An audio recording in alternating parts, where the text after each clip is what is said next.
Hello everyone. Hopefully this is working. It's our first live. Sorry about the background. Couldn't move anywhere else and I'm on a little clip thing, so yeah, hopefully it's all working. So today we're going to be joined by Demi from Get Stuff Made, and I am so excited for this one. I know a lot of you are too. Hopefully it brings you value, and we will try and save it to our IGTVs. I'm just going to add Demi.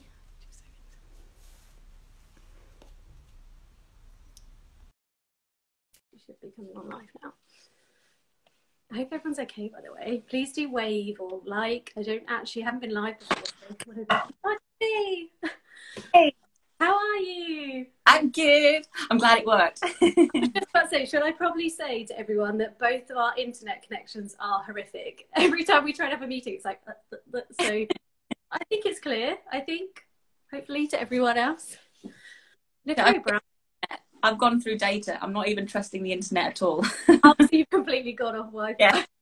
I know. To be honest, it's been a nightmare. I've just set up the little clippy thing that I've got, and it's like waggling around. I was like, this isn't going to be good. Everyone's going to feel sick. But yeah, if you're on, please do say hello, and please do. Oh, cheers to you, Real Yoga Club, for saying it's good. Hi everyone. Hey Meg. Please say hello, and please do ask questions. We have got a few questions from you guys already. But please do ask questions as we go. Yeah, so before we start, I suppose, Demi, let us know who you are. What is Get Stuff Made, so that people know? So, it's a one-woman business. It's just me. And basically, I offer different services to startups, usually also one-woman startups that are trying to get their things made. So literally getting their stuff made. It's primarily for things that can be like sewn together. So it's clothing, so we were making a list, weren't we? Clothing, dog beds, dog accessories, home, like sheets, everything that can kind of be made by a factory specializing in that type of thing. I offer two different ways to work. So either mentoring, which is like a rolling monthly subscription where clients are kind of doing their own thing, that they're the ladies who are kind of keen to be very hands-on and be that face of communication with their suppliers, but then I'm kind of in the background giving advice, advising which questions to ask. Like literally I'll be proofreading emails, swapping in like technical words for things, and if you call it this instead, like it sounds so much more professional, so it kind of gives a good face to those clients. And then the other option is more of a project management role, so I'll be the one kind of basically managing the whole process, and kind of just then teaching the clients that I'm working with as they're going along what I'm doing and what the process is. So I'll never kind of disappear. Like I laugh with everyone saying you're going to be sick of me because I'm always going to be emailing you and telling you what's going on.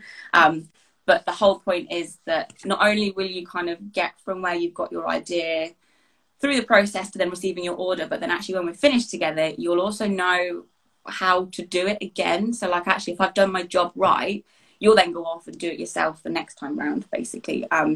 I'm very much about everyone learning as they're going, very hands-on both ways, if that makes sense. I love that you offer both of those services as well, because I think a lot of people will want one or the other. Some people will just want to try it on their own, but I remember you saying before when we were having a chat that, like you were saying, it's the technical words. Like a lot of people, they've maybe found their factory, but they're having those conversations, and you can say, "Oh, just add that word, just add that word," and then you'll sound like you know a bit more that you know what you're doing. So I love that. It's really interesting because it's quite split. Where some people, they're super keen to do it themselves, and other people, like so many people, are juggling full-time jobs, they're juggling families, like just life in general. So like really often. Oh. It's my internet's cut. If everyone can see me, it might be my internet, but Debbie's just cut, so hopefully we'll get back quick there. If anyone could write, is it my... Oh, Debbie, I can hear you well. Yeah, I can hear you. Here we go, first non-connection. So it's going to be one of us. So, I don't know where to So do you get people who maybe start with the mentoring, like you say, and then move on to the project management? Because maybe they think, I can do this, I've got time. But then, like you say, life gets in the way, and then kind of, Demi, you do it. Help me. Both ways, interestingly. Like sometimes that happens where they'll give it a go and then it will just be taking ages. They're like, no, we're going to speed it up. We'll get you involved. The other way around is actually where some people will do a project together, but then they'll move on to the mentoring. So when they're then doing the next products or kind of then keeping things ticking over, I'll just be there in the background. So they'll have done it once and then you move on to the just checking in and seeing how you're going and kind of giving advice as they're going. Yeah. Perfect. I love that, because I bet people, there's some strength, like everyone's got their own strengths, haven't they? And it might be that they're more than confident to go and find a manufacturer. I know I wouldn't be. A lot we were saying yesterday, I don't know where I would start. Like I think everyone's got ideas to get stuff made. I love the name of the business. Every time I tried it, I was like, yeah, get stuff made. But it's, you type in Google, you're like, yeah, I'm sure I can. I remember, I forgot what I was looking at. Like the many ideas. Like, oh, I'd love to start a candle company. I think a lot of people think that. And I was like, oh, I would. I don't know, it's not like apparel, but I was like, oh my God, how do you even start with like the glass? I wanted like a sustainable glass. It'd been like, and I was like, oh my God, like I just gave up. So I can see how people they're good with that. Then they maybe then need help with another bit. Everyone's different, but they might need like mentoring for that bit and then project management for that bit. So it's really cool that you can do a bit of a unique package. So yeah, it'll always be for everyone as well, because it is a case of everyone different ways. Like lots of other people who do what I do, it's set packages and it's one big chunk and it will be like, this is for everything, and it doesn't work for everyone. So yeah, having been there myself, I'm like, no, I'm that's not how I work. So yeah, I just need a bit of kind of whatever you need, like you say, unique package. So I suppose, why did you start? I suppose, how did it all come? How to get stuff made?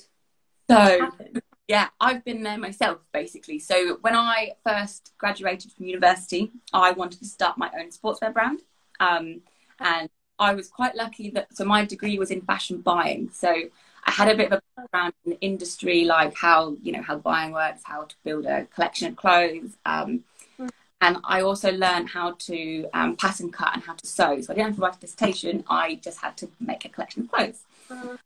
Wow. So I tried straight out of university to launch this brand. And I experienced, even with that background, how bloody confusing and overwhelming the whole process can be. I found like a lot of things that come up quite a lot now I'm on the other side of it, is that you'll be emailing suppliers and asking questions and you won't get responses back. And I really remember that happening to me. And I was like, I don't know whether they're just busy or they can see me like coming a mile off, that they're like, oh, she's just a young girl and she's just, it's just her and it's nothing important. Or like, yeah.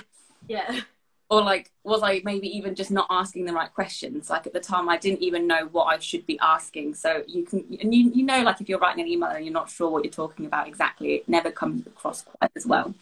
So to then fast forward a long time, I cut that long story short. I then went away and got the experience I needed basically. So I've done a little bit of buying, I've done a little bit of merchandising, but then I've spent years working as a product developer and a garment technician. So those roles are basically working with a designer and taking that idea and then developing it into the physical thing. So working with the suppliers that make the garments, working with the suppliers who make the fabrics, who make the trims, kind of every aspect that goes into developing every single thing, managing all the timelines, managing the cost, which is quite an interesting thing as well, because having worked with loads of different designers, like they will have this wonderful idea, but they want it to be this price. And a key part of my job back then was being like, no, that you're not having all of those things for that price. Like one or either has got to give. So managing that, managing the timelines, going through the sampling process. So literally ordering samples, getting them in, reviewing each one, like, and that's going through how close is it to the actual sketch that we sent, the quality of it, the best ways to construct it. Again, things that you could maybe do to save money on it without compromising the quality. That entire process basically. And so I've done that for years now, and I'm really lucky that I've built up a nice little group of connections, and I've got relationships with a few factories. Like I don't work with all of them anymore because a lot of them are big, but I will still reach out to them. Like there's one factory in Vietnam, and a lady called Ciara, who is probably one of my favorite people in the world ever, because she never do enough for you. So I know that although the quantities that I work to now don't suit her factory, like I've emailed her this week being like, hey, I'm trying to find this, like do you know anyone that might be able to do this? Like, and she's just help. So yeah, I've spent all that time getting that experience and building these little relationships that I always say to people, if I don't already know where to find what you're looking, I'm quite lucky that I've got this little bubble of where I can reach out and then find it for you, if that makes sense. Yeah, totally. It's kind of like being a press officer, isn't it? Even when you move away, it's not even that you know everything and how to do it. It's those connections, like, because it's easy to say, yeah, I can consult, but actually a lot of people just want those connections, those personal ones, like you say, that you can kind of run to her and be like, hey, yeah, can you help these guys? Yeah. Rather than starting from scratch. Yeah. I can't believe that you did like the whole I suppose in my mind, I thought for bigger companies, there would always be like someone doing that section, someone doing that, and it passed along like a little conveyor belt of consultants. But it's really wicked that you're doing with small, I suppose at the moment, smaller businesses, from my concept to taking them through to what you did with bigger businesses. And it's really cool. And it's cool that you can kind of see it from both sides as well, that the brands that you work with, you can then you know, if they then scale up to big, how their brand will move into that. It's not just we're going to go with how you're doing now. This is what you have to go through if this does become a big. This is again, I'm lucky that the big brands I've worked for, they've been different sizes too. Like so you know O'Neill, the surf brand. I worked for them out in Holland for a little bit. Oh wow! Other end of the spectrum, Mountain Warehouse. Yeah. Cheap, cheerful. Like if you anyone ever wanted to order thousands and thousands of something at a certain price, again, like tick that box. I've done that. Yeah. And like most recently, I've worked for an outdoor brand again called Rohan, who are the other end of that kind of spectrum of outdoor clothes, where it's super high quality, like relatively small orders for a brand the size they are. So yeah, it's kind of all levels of quality versus price versus everything, basically. So yeah, not just work for kind of high quality and those kind of smaller. It's really cool. You kind of a bit of everything. I part of the reason why I really like doing this is actually I no longer have to worry about hitting a super cheap price. Like part of the appeal of me doing Get Stuff Made is that I actually have a bit of a thing for startup companies. Like the passion that like we all guys have for what you're like your baby, basically. It makes my world as well. Like me doing this job came about because about 18 months ago I joined a 6-week startup place called Lady Startup. It's an Australian course, which is why I've also got lots of Australian clients. And I joined that with the idea being that I was going to build that brand again that I started many, many years ago. And after the first week or so, I had so many ladies from the course kind of be like, oh, but if you know how to do this, like, what do you recommend? So I had a bit of a pivot moment where I was like, well, actually, maybe I should leave the brand again and actually turn what I'd been freelancing in for a little bit into the actual job. So it started then where I then have these relationships with startups and can see like everyone has this amazing idea, and they are usually all like, I've not had anyone come to me and be like, here's my idea, and I'm like, are you sure? Like, and the passion and like the commitment is just like it makes my job so much easier, because it's really lovely to hear like how much everyone enjoys working on what they're working on. So yeah, and they're the perfect guys for you. It just shows you that you put out, you attract back. But I think I'd be the same. Like, I'd much rather work for the smaller independent startups where, like you said, it's all about creativity. It's not about, I want this top at half the price it should be, sort of thing. And you're like, not really, that's not my vibe. So it's super like you can see the change you're making. Like for the ladies that are doing their projects, you can see them actually like building this thing in their life, rather than just being like another jacket in a collection for an already massive brand. So yeah. Really, really special, really cool. So yeah, I think that, let me just double check. I've got questions here, so I just want to check first. Sorry, my laptop's just frozen. Always does. Oh yeah, that was one of my questions before we go into the actual questions is what kind of, from the clients you've got already, what are the sort of questions that you already get? Because we're going to do our Q&A with our audience, but with people that have already got a concept, what sort of are the main questions that you get as they start? So the questions we had through are very similar, but generally like these kind of intro calls with people where I just sit and chat at people for like 45 minutes basically. question is usually always just, we've got this idea, I don't know then what to do with it. So very often it's like, I'll try and explain the process that we go through, like that kind of whole development through to the end process. People will ask, like, trying to think, like, where, you know, literally where to find fabrics. Like, can I recommend what type of fabric they should be using? It may be that they found a supplier, but they're not sure, you know, they haven't necessarily got a good feeling on that supplier. Like, they've maybe been a little bit lax in the communication, or sometimes it's just hard because of the communication barrier. Sometimes it's like, what do I think about getting things made in this certain place or not this place? Because obviously lots of, like we'll talk about later, loads of stuff about sustainability, but often China and kind of the Asian market, they're easier to find because there's so many of them. So often people find them first, get through a little bit of the process, and then be like, oh, I'm now not too sure. So I'll kind of usually give feedback on how I think it's going and whether that's the right thing they should be expecting, or then if not, you know, suggest alternatives that may suit them better for their situation. Yeah, no, that's kind of what I thought. I suppose people come, and I think we were saying before that just coming to you, even if it's just for sort of a small sort of mentoring at that early stage, they could save thousands, because you could easily think, I'm all right. Like, a lot of people, they probably are, they're good enough at finding manufacturers and checking things, but it could be the wrong one, and you could start down this thing, get your samples back, and make it completely wrong. Not only are you wasting money, but you're wasting time. And I think just by asking a few simple questions and getting that expert advice, and then you can carry on, and if you want to be a bit more independent with it, go. But just save you so much money. It's time and money. Like, it's the time it takes to get things developed anyway. It's not a quick process. So if you know that at every point you are being kind of the most efficient you can be, then that obviously saves you so much time. Like, again, when I was doing it myself, I spent so much money going through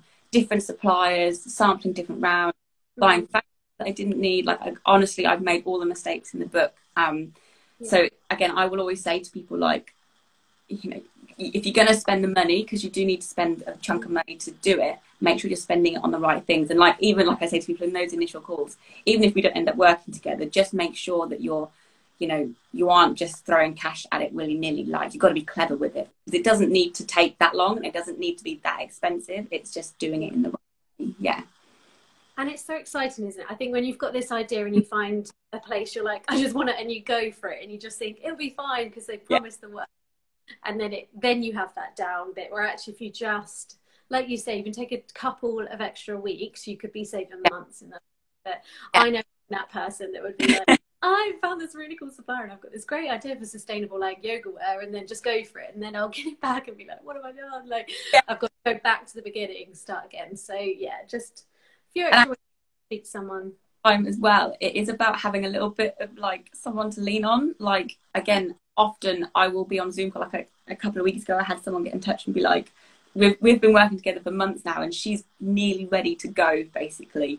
And she had a little bit of a panic, like, I'm a little bit worried about this, and, you know, just because she's doing it on her own and there's no one else to bounce ideas off, and like, it is it's a commitment. And like, we just chatted, like, oh no, I feel so much better, like, just to talk to someone about it, you know, like, even if I'm not going to say anything that she didn't already know, but, you know, just have someone to chat to. And I like to chat about it also. It is what mentoring, I suppose, is all about. Even though you are giving mainly expertise, it's that friend. You're like the dream kind of co-founder at the beginning, like, that maybe someone doesn't want as they carry on, because they'll just be doing all the other stuff. Back on. Co-founder that I can bounce ideas off, and I just think it's so good. And like I said, I think a lot of people already have these ideas to get stuff made, but now especially they're looking to sort of diversify their business, and they've realized that whatever industry they're in, they can diversify into different areas and makes things that can sustain their business. We don't know what's going to hit next, do we? So it's just kind of having a look at the options that you've got, and it's just a great way. I mean, we've had obviously a lot of yoga people get in touch, and other sort of areas, and it's expanding your brand as well, isn't it, into your own sort of merchandise. So it's very handy service for people at the moment. So I'm just going to check. I think we should probably get into some questions, because it's already about 25 minutes, which is crazy. 20 minutes. I'm just going to quickly tap because I'm not seeing any questions. Oh no, perfect. They haven't come up yet. So let's go ahead. So I have had a few questions in on ours, and Demi had a couple, so we've kind of put them together. Hopefully they'll help you too, but please do ask questions if you've got any extras. So Lauren asked, which I would ask too, actually all of these I would ask, how do you find a manufacturer for a product? Yeah, massive question. Yeah, and honestly, it's really quite hard, but not because it's difficult to find people, but it's difficult to find the right person. Google, for example, you can Google quality yoga clothing manufacturer. You'll either get just maybe yoga brands, or you'll get this absolutely vast list of random things from everywhere. So that's hard to narrow down. There's a website called Alibaba, which quite a few people may have already heard of. That's basically like an Amazon, but for the industry, basically. That itself can be a blessing and it can be a curse, because that itself is absolutely huge as well. If you're starting somewhere, though, that is actually where I would recommend to start.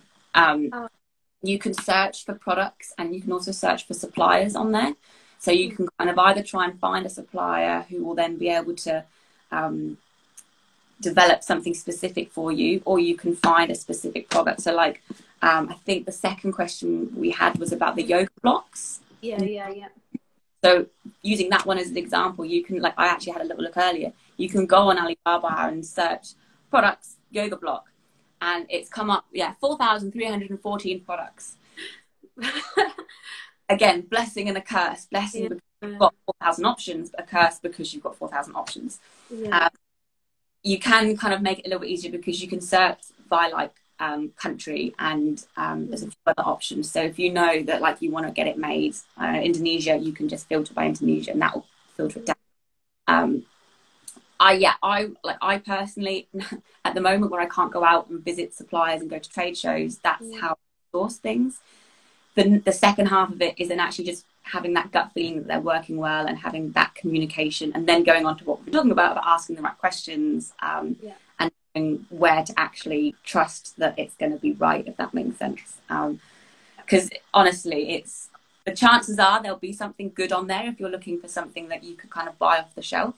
It may be a case of finding a supplier and doing something more specific, like finding a supplier that will have got the machines to build the blocks, for example, because that's a specialist machine.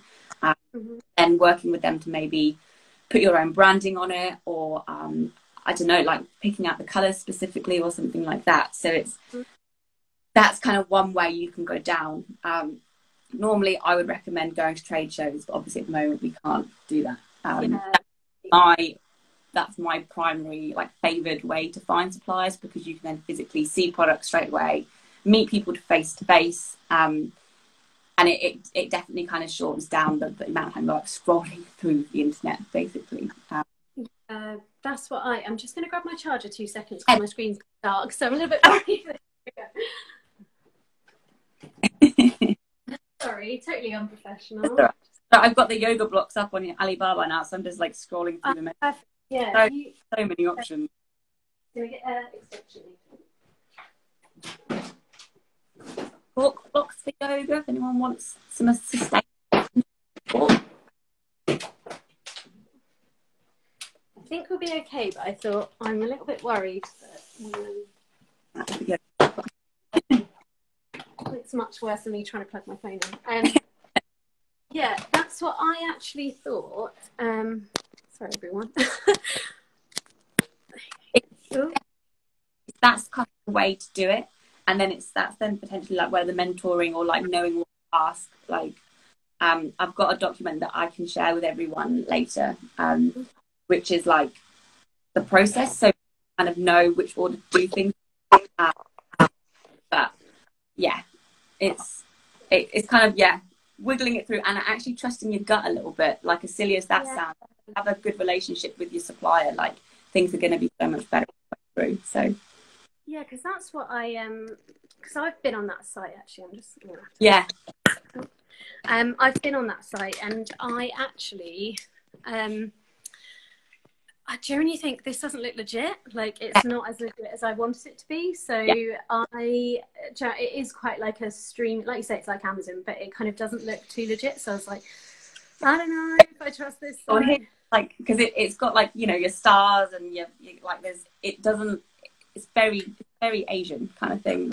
I don't mean Yeah. that offensively. It's, if you like, having visited China and like gone to the markets to like source things as well, it's like, it is, everyone's trying to sell you everything, and that's what this website does. So it's trying to like work out which of those you can trust, basically. And it is like contacting loads of people and requesting samples of loads of people and things like that. So Like you say, it's not they're not there to make it look pretty, that site. It's there to show you what's on offer. Yeah. That's what I thought.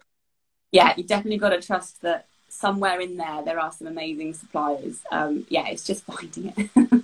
How would you know on that site who's the best, or is it just like you say, go with gut feeling and have a good look at what you're doing?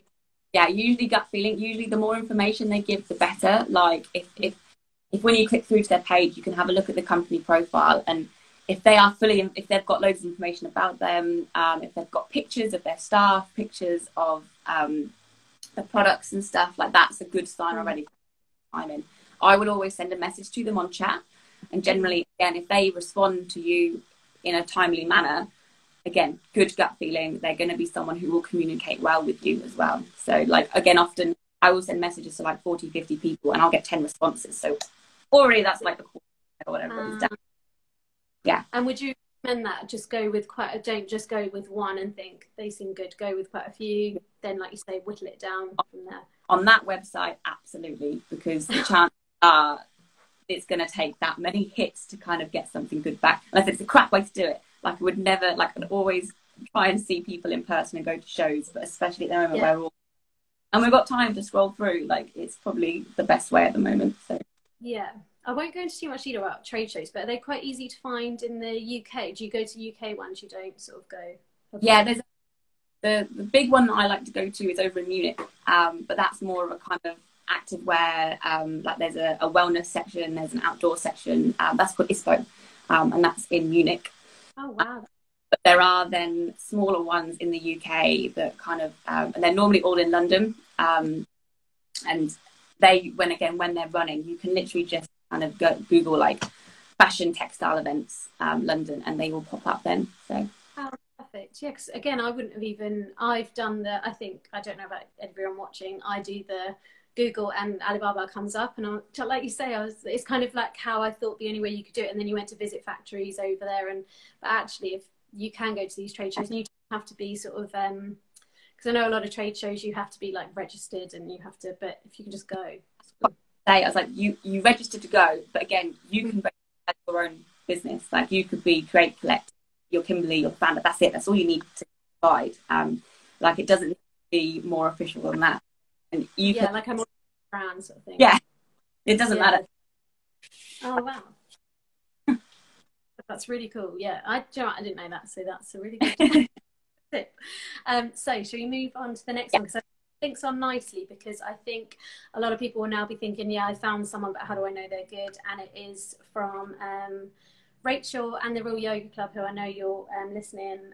Where and how do you find sustainable suppliers? And then, like we were saying before, specifically for things like yoga mats and accessories. So where it does lead very nicely on, because that's the thing that's definitely lacking on Alibaba, the fact that the industry is moving towards this sustainable kind of ethos, and there is no information on it. You can Google like sustainable XYZ, like eco-friendly XYZ, recyclable XYZ on Alibaba, and occasionally those words will be included in what you're searching for. Same as Google and everywhere else. The big thing about being sustainable, and this is where I kind of mentioned it very briefly, it is such a big topic. I always say to people, have a proper think about what you actually mean by sustainable. Basically 3 aspects to it. Me saying like you shouldn't do it because everyone should, and everyone, like, you'll be surprised how easy it is to do. There's the view of it from a material perspective. So this is probably actually the easiest way to do things at the moment, because as again the industry is kind of recognizing the need for recycled, biodegradable fabrics and materials, it is now much easier for you to outright ask, you know, is this material recycled? Can it be recycled? Like, what are the actual fibers in it? There's so many actual fabrics that are available now that are at least partly already from recycled fibers. There are other fabrics that have been developed that are fully from recycled. There are fabrics that are biodegradable. So the idea isn't like they're fresh virgin material, but as soon as they get put in the ground, when you actually finish with it as a product, they biodegrade really quickly. Like, they've been designed for that side of it instead. There's also the idea of only choosing natural fibers, so completely ditching polyester and all of the plastic in general, and actually only having like natural fibers. So like on that, the yoga equipment, it just said about like cork instead. So cork is a kind of becoming quite a trendy, it's becoming quite trendy because everyone's wanting to kind of use less plastic, basically. So that's one way you can think about being sustainable, because that is as far as actually what you're physically making. When you're physically making something, I think some actually are sustainable fabrics, so it's perfect. I think you've covered. Yeah, it's again, it could be so many different things. To me, sustainable means it's not completely detrimental to its environment, basically. So if you say to a supplier, have you got any sustainable fabrics? They will probably send you examples of part recycled. So it will be like a recycled polyester, and it may be like 50% recycled polyester, 50% elastane or something. So that could be like lycra. To me, that's a sustainable fabric, because 50% of the things that went into that fabric have already, it's not completely fresh. And yeah, another way to go about it is using natural fibers. So again, another example of what I would call sustainable fabrics are where you get fabric from like bamboo or different bits of bark. So again, no plastics involved whatsoever. They're primarily taken from the environment, basically. And that's a really interesting thing for me at the moment, because it's looking at there are so many options. So it's finding them, which is actually quite easy, but then working out which ones work for your brand. So like sportswear it's really popular in the sports section, like as well, because obviously if you're active or if you do yoga or something like that, you're aware of the environment more. So again, there's a massive push behind all those fabrics, similar to where you've probably seen like organic cotton is a really big thing. Like H&M have even got like their own organic cotton range. Recognition that cotton on its own is quite bad for the environment because of the amount of water it takes. Like, there's a background idea. Organic cotton, the process to get there, it'll be sorry, I just saw another question. I was like, is linen more sustainable than cotton? It can be. That's kind of cotton on its own, because of the process of the water, how much it takes. Sometimes it's not as sustainable as people think. Linen, depending on the process and the colours you achieve, it's always worth, if you found one you like, then asking for like, you know, the background on, you know, where was it made, you know, was it made in places it's now being sold, things like that, like carbon footprint, like that. Again, I said it's a big bubble. So I think, like you say, you've kind of got to decide what's important to you, and it's about sustainability but also about ethics, isn't it? It's a mixture of the two. It's what you could make your brand completely, I want everything sustainable, completely ethical. So you could look at absolutely everything, but you've got to then adjust that to cost and what your brand is that everything, and then people are going to pay for that, or what's the highest priority. And then it's not about sort of saying, oh, I don't mind if like the planet suffers for cost. It's about having your priorities in the list and then going from there, I think, because otherwise it can be too confusing, can't it, trying to, like I said, it can just get bigger and bigger. There's a thing called the Higg Index, which is made by I think they're called the Sustainable Apparel Coalition or something like that, they track the entire like life cycle. So things like, I don't know, merino wool, they'll go right back to like how much grass did the sheep eat before, and how long it took for that field to regrow before the sheep were sheared, and then on kind of thing. So it could just get big, and again it gets a little bit scary, and I'm now doing that thing where I know that I'm doing, where I'm like, oh, sustainability, big blah blah blah blah blah. You don't, that's so big, you don't need to think about it. It's the fabrics, like we said. So yeah, try and pick out recyclable ones, try and look at natural fibers, decide which ones work for you, and then like you then said, the ethical side of it, which I think is probably a big question that I get probably from every client I work with, is like, are your factories ethical? Like, how do you know, kind of thing. And it's quite again, it's a really touchy one, because there's so much in the news and so much media about poor working conditions and things as horrendous as like children getting involved in factories and stuff like that. And luckily it's nowhere near as bad as it used to be, because it is such a big issue now. It's completely publicized. But there are initiatives in place, and it's very easy to ask the question to your supplier, can you tell me about your ethical initiatives or something like that. So there's again another company called the ETI, so the Ethical Trading Initiative, that if you're kind of interested in that area, I'd recommend just hopping on their website.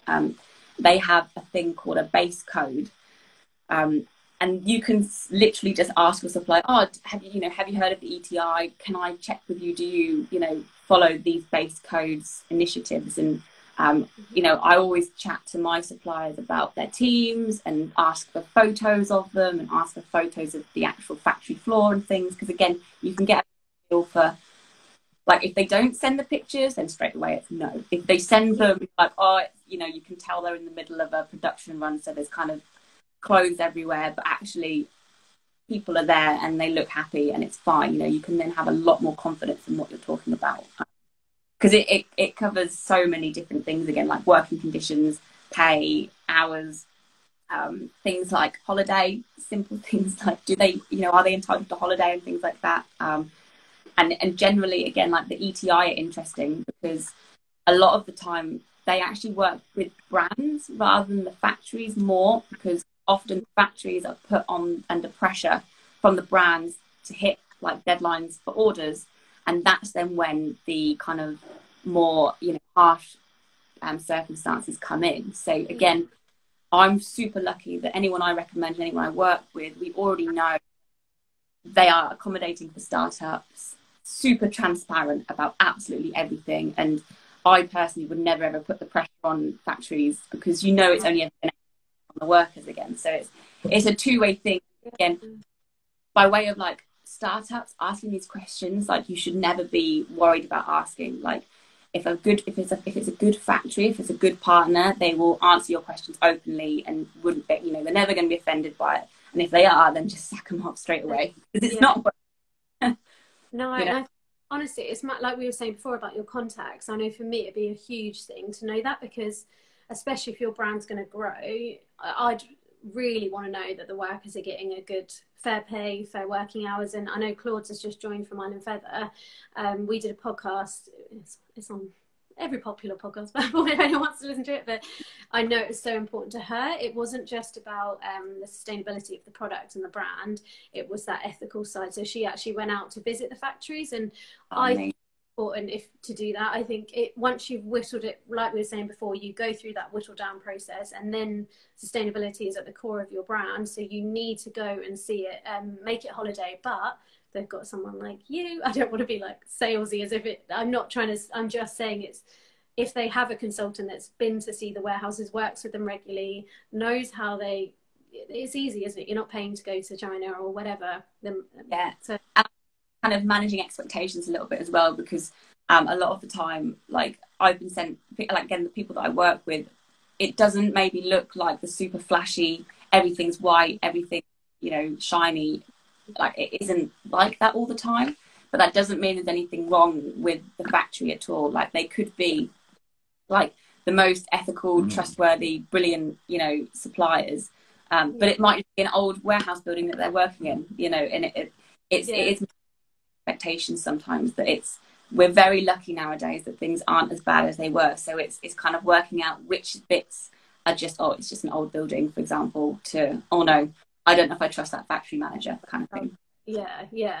And like, I love that you mentioned, is it ETI? Or yes, ETI? yeah. Yeah, because I love that you can search, like you say, with that search on Alibaba or anywhere that you go, it's nice to whittle it down and then check with then accrediting bodies just to double check that at least they, if you can't do the flights out, which I hope you could if you're going to take it quite seriously, but if you can't, then you've got something to kind of check it's with. like, because I know it's actually quite expensive to be registered with the ETI. Like, even the big brands I work with, they weren't all registered, but they've got so much information that you as a brand, you can then just ask the questions that they would ask anyway. So it's that, you know, they're super good at enabling like the small person to also kind of have the knowledge to ask the right questions about what you can give. So yeah. And is that like, and in terms of like your top tips of spotting a bad one that's nice, is it that if they're not getting back to you quick enough, if they're not providing photos, if they're not kind of trust your gut, as crap advice as that, like, you'll like you know that the communication is sometimes difficult because it's a different language, so you have to be really careful about being super clear.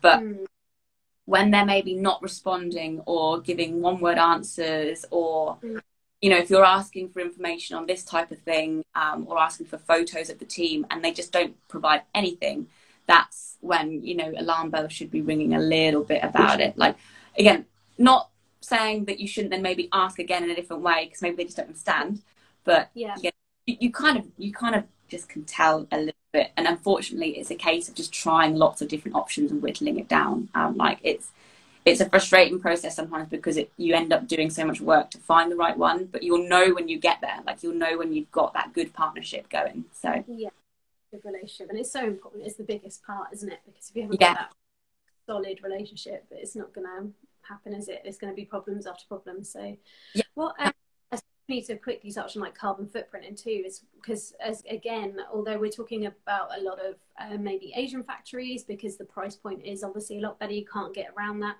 I know there's companies like Stay Wild Swim that I know they're connected to Lucy, who was on the podcast, founder Natalie, I know she's got a co-founder too. They are producing everything in London to keep things so it's that, like we were saying, it's huge, isn't it? You've got to go through your list of what is so important about you, and what does your brand stand for. If you're a wellness brand that's all about ethics, you can't then have products that are kind of not sustainable and not, like, you'll just kind of impact. So I suppose it is that balance of like there's a sportswear factory up in Newcastle that I work with who are, again, absolutely dreamy.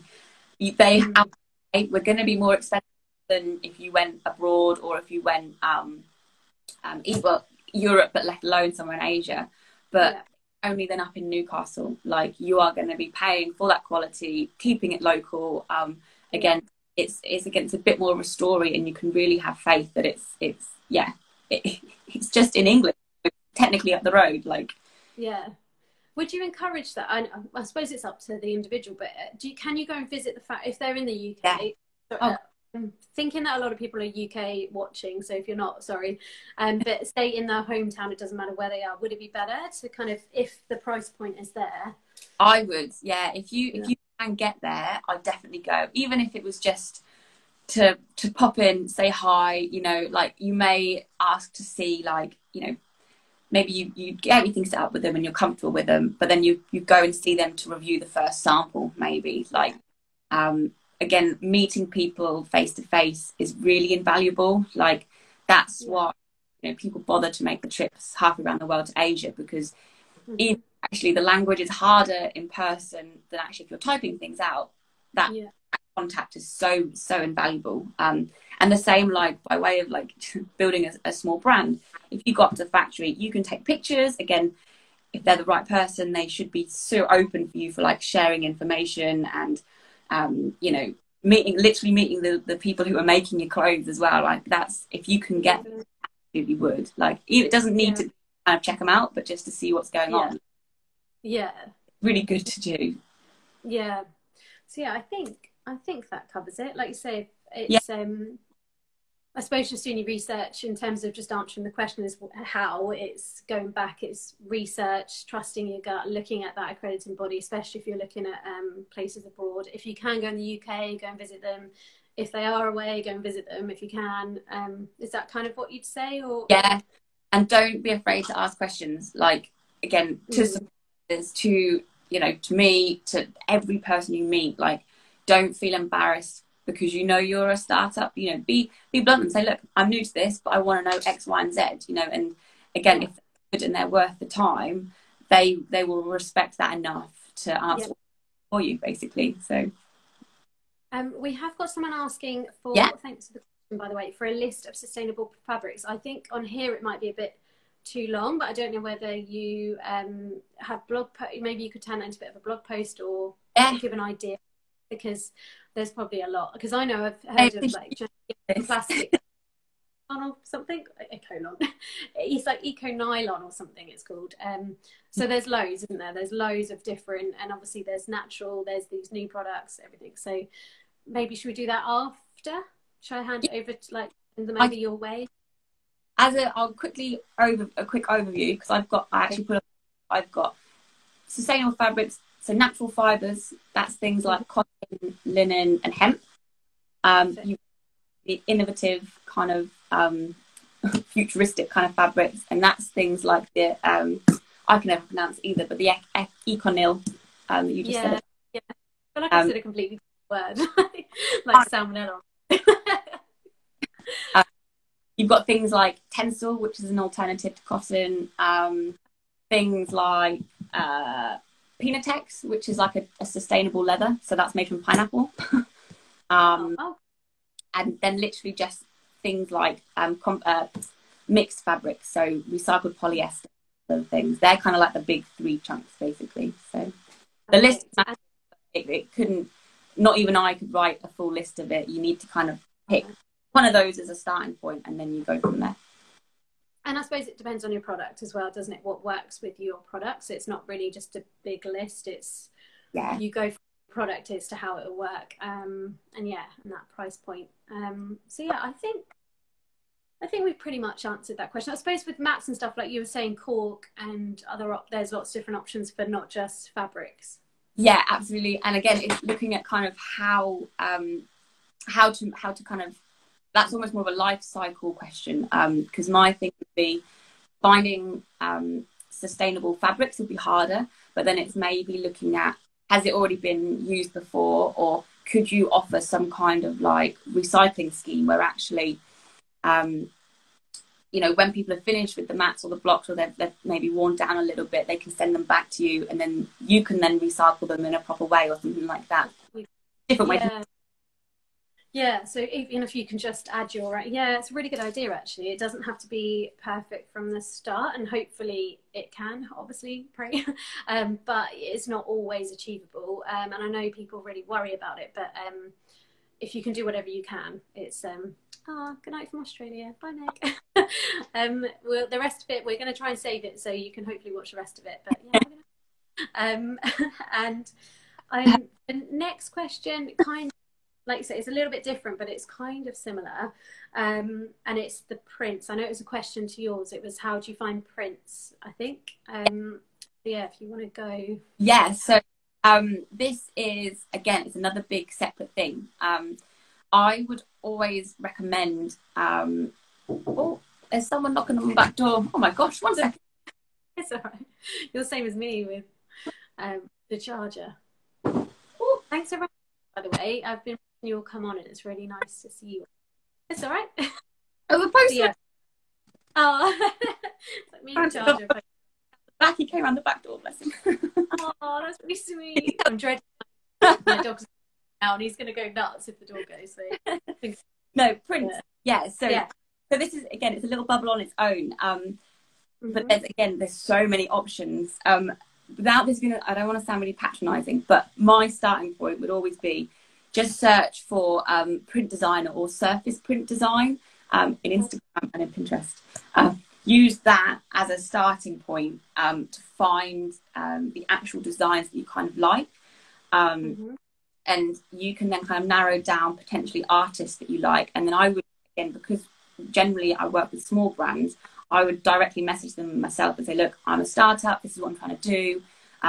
Because generally, if they are also quite new or not hugely established, they will be on board kind of doing a bit of a partnership with you. And the chances are, like, you will always have to pay for it. But again, it's working out whether or not it's worth chucking that much money at the print to get something really special, if that makes sense. Yeah. So yeah, it can be expensive, but again, it's weighing up the different ways to do it, because that's how I would go about doing it. There are I looked again, I reminded myself what it's called creativepool.com. You can search for print designers or again surface print design, and that will chuck out artists who have subscribed to this website, again looking for kind of people for you to hire, basically. Again, that's a good point to find the artists. If that ends up being too expensive or just not really feasible for what you're looking at, the other way I'd go about doing it is trying to find the prints when you find the fabric. So I would generally source the fabric first, but then make sure that there was options for prints. And then because very often fabric suppliers, if it's like a more of a cotton based, or sometimes like knowing that like lycra leggings and stuff are super popular, there will be a whole book of prints available. And they're already from stock. You don't need to develop them, and you literally just pay by the meter for what you want. So that's definitely a less expensive way to go, because it's not specifically like, there'll already be kind of prints that have been bought by the supplier. But it just means picking the fabric first, basically, and then saying to the fabric suppliers, have you got prints? Which fabrics do you have got prints? Basically, I'm looking for this. Again, I'd normally say go to the fabric shows. So when they come back, that's a really good place to go, because you go up and down, hundreds of suppliers, and they just have their fabrics out. So you can literally flip through the prints already on the fabrics, and then it's just a case of saying, yeah, this one, So that's probably the easiest way to do it, basically. Oh God, that I bet it'd be so. I didn't even know about that again, but I bet it's so overwhelming. I'm worse enough trying to pick like carpet, like let alone an actual print with all these prints. Yeah, very often you leave your information with the vendor, and then they will post the samples to you. So for like the month after those shows, like the amount of posts I get through, where it's just like sample up. That's nice. Well, that's nice. Well, that could work for some. Yeah, like that one. Yeah. Oh, that's so. Yeah, because I've ever had a look, it was like, oh, it's what they've got. And like you say, if you want a bespoke option and you don't want to see it anywhere else, which I don't know whether manufacturers might even do that, you might be able to pay extra but I doubt it. I suppose if they've got it, it's for everyone. It's really cool that you can go through artists and do like even a collaboration or something with them, whatever you work out with the artist. It's really cool that you can get a unique. When you've got that, like if you've got the print already, it's then just a case of finding sometimes the supplier that will print on fabrics. So you then don't even need to worry about kind of the process of then finding it on fabric. Like there are fabrics that are called PFP, so prepared for print. So you pick a PFP fabric, and that could be anything from lycra to cotton to kind of anything again. And then the supplier will then print your chosen artwork from your illustrator on it. And normally it's already in pattern pieces as well, so it can already be kind of super efficient and done. So wow. I'm like, wow. So it just really is. I think a lot of people would know that they can get a bespoke option, but also that there's these fairs, and you can obviously go to the spot. I think most people know that they can go to Spy and Ask, but it's cool that you can see it in real life, because I think it's different much different on a screen. Seeing a print's probably the hardest one, isn't it, to judge? Not in person. So hopefully the shows will come back at some point. But I'm on the mailing list to find out when they're going to back again. Like signed up short as I can. Like, tell me when you're back, please. Yeah, for you especially, because you, or like you say, you kind of want a big sort of store of prints from different manufacturers, don't you? That you can kind of show to people. Like, probably a good 50% of my work is sourcing, and for the last 3 years I've been trying to source from the room, and it's a nightmare. So I'm like, come on, shows. Come on, yeah. I suppose they can still send them, can't they? But it's just not the same as going to the show. But when are the Are they sort of summer spray? Are they all so many throughout the year, to be honest. They normally run like at least every 6 months, but there'll be different ones running at different times. What's the website? I think it's called I think it's just made in let me just quickly Google it. Made in Britain, I think. They do their own madeinbritain.org. So they have their own trade show, which is a good one to go to, because that's if you're kind of interested in trying to find all the UK suppliers as well. So that's a really good one, actually. Really good one. Cool. I think that's covered the question. I know I didn't know any of that. Not that I hope anyway. I think a lot of people will find that interesting. I think for now that's our questions, unless I think the only ones we got in were the sustainable prints. Again, if you want to go to Demi's page, if you want another, if you didn't have time to scribble that down, I'm sure you'll be happy, won't you, to drop a DM, maybe do a blog post, because I think it will interest people to know that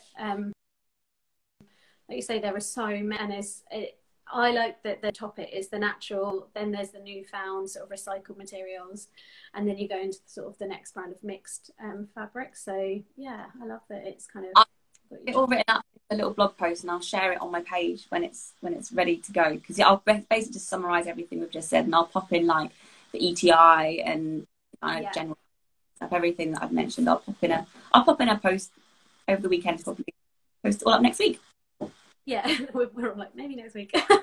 Things everyone's time now, haven't they? It's like, maybe next week, maybe in a month. Lockdown time.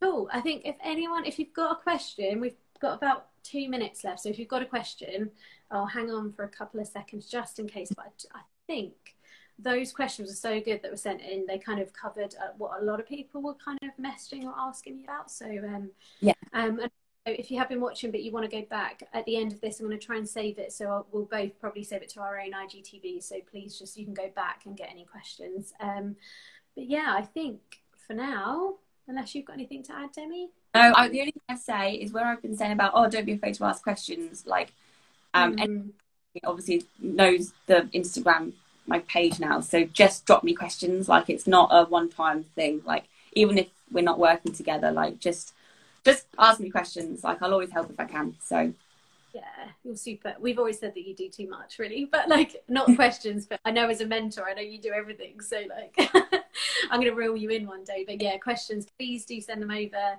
to Demi. I think you can probably tap on her profile as well if you're coming from CreateCo.